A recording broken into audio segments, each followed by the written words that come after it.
Hello everyone, What's up, guys? this is the Michael This is the Darwin Book Club. Book Club. Hello everyone, so we are going to be talking about A Midsummer Night's Dream by William Shakespeare. So, William Shakespeare was a one-of-a-kind author. What do you think about him? I think he's a great author, by the way. And also, A Midsummer Night's Dream is very interesting because you can really see what influenced his writing. For example, Ovid. Like Ovid's Metamorphosis, there are aspects of Ovid's Metamorphosis that are in there. How do you think that changes the play, and what do you think those aspects are? Yeah, I think that the influence from Ovid's Metamorphoses is definitely there in A Midsummer Night's Dream. And as Sylvia Morris from the Shakespeare blog says, the story of Pyramus and Thisbe is staged for royal entertainment in A Midsummer Night's Dream, but the Mechanicals play doesn't get as far as explaining that in Ovid's story, as a result of the tragedy mulberry fruit are stained the color of the blood on Thisbe's veil.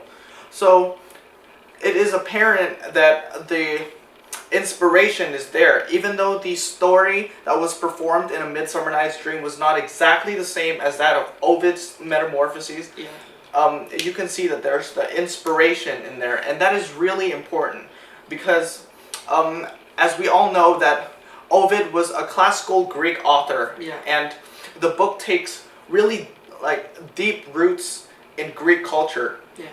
That's really cool that you bring that up because he himself, Shakespeare, would have also learned Latin when he was younger. So he was already built with a basis of Greek authors when he was younger. Yeah, so what I really think about this is that it's really interesting to see Greek roots that are deep written inside of this book. Now, what I think really affects the theme is that we see how we wonder why.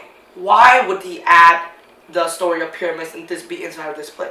Right? How can this affect the theme? Now, what I think is that by adding this play, it's almost adding another dynamic, you know? Because this is talking about, the whole story is talking about a love struggle between four people. And all of a sudden, we see a bunch of dumb guys. Dumb, straight up dumb. No pun intended, a dumb ass bottom, you know? So, like, we see how they are really dumb, but then they bring this new aspect, this new play into the story, the play of Pyramus and Thisbe. And it's also a love struggle, but a different kind of love struggle. And I feel like I'm just gonna have to cut you off. Yeah, okay.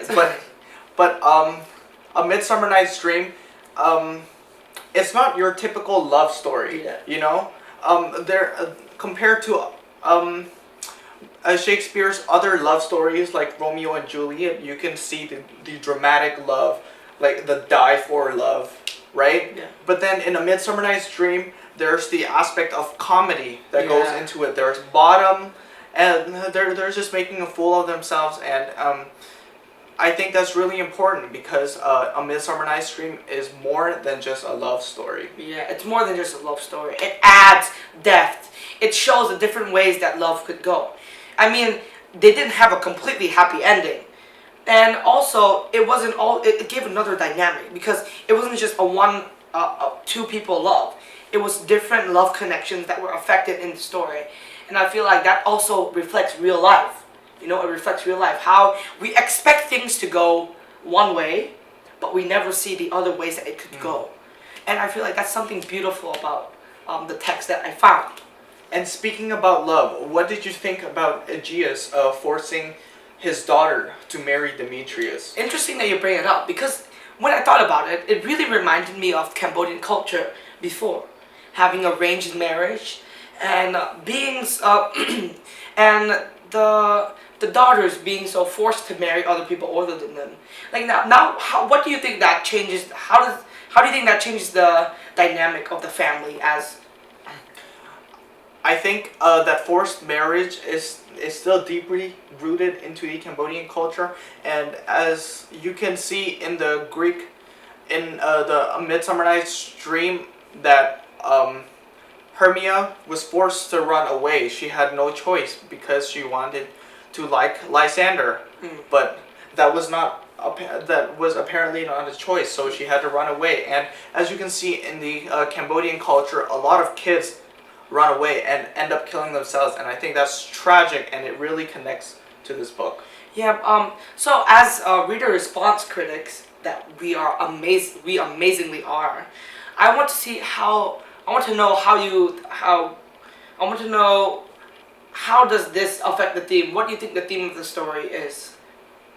So I think the theme of the story is that love is not that important. Yeah. Because as you can see here that the love juice by Puck made love all the more nonsense. Yeah, that's true. It made love all the more nonsense because it turned into fake love. Sorry to cut you off, but it it turned into fake love.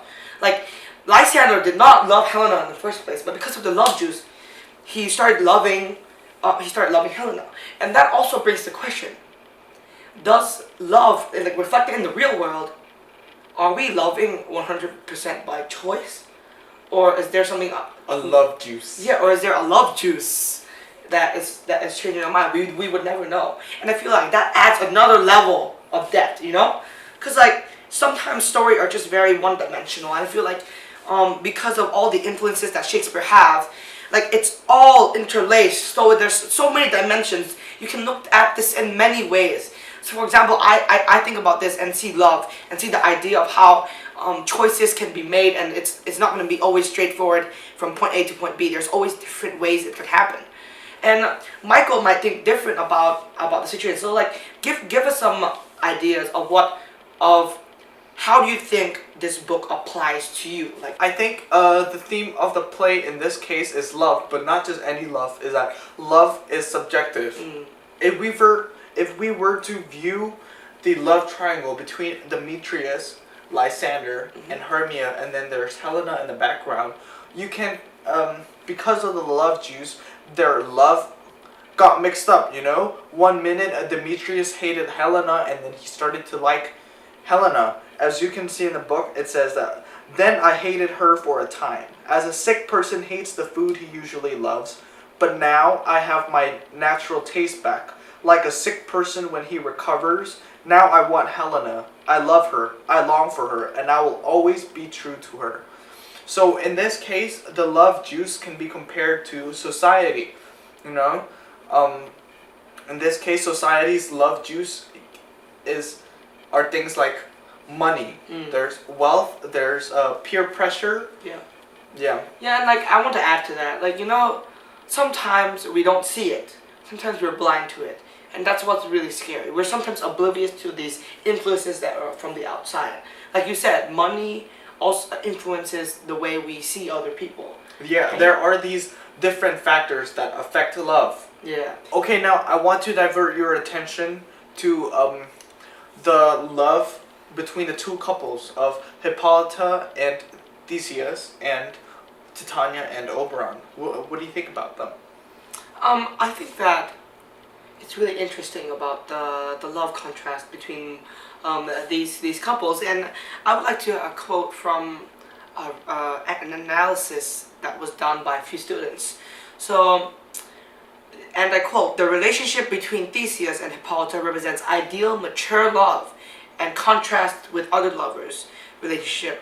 As of Oberon and Titania, their love is very flawed, as they do not know each other, they do not understand each other very well."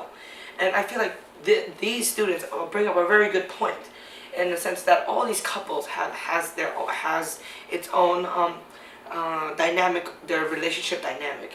They have their own relationship type. Would you like to add? Yeah, I feel like Oberon and Titania, they fight over really childish things, you know? For instance, there was this one part of the book that I remember where Oberon accused Titania of, he was jealous of Titania and her Indian boy servant, so he put a spell on her. How foolish is that? Yeah, they fight about foolish things too, childish things too. So, like about and to contrast that, Theseus and Hippolyta are very mature. They love each other and they don't fight about foolish things. In my opinion, I think Theseus and Hippolyta trust each other more. You know, they don't fight about these childish things. You know. Yeah, and also like Theseus' character is like a very generous type of person. He's characterized as very generous and very kind, and you could see that he's trying to help Aegeus figure out the solution to the problem that his daughter is in.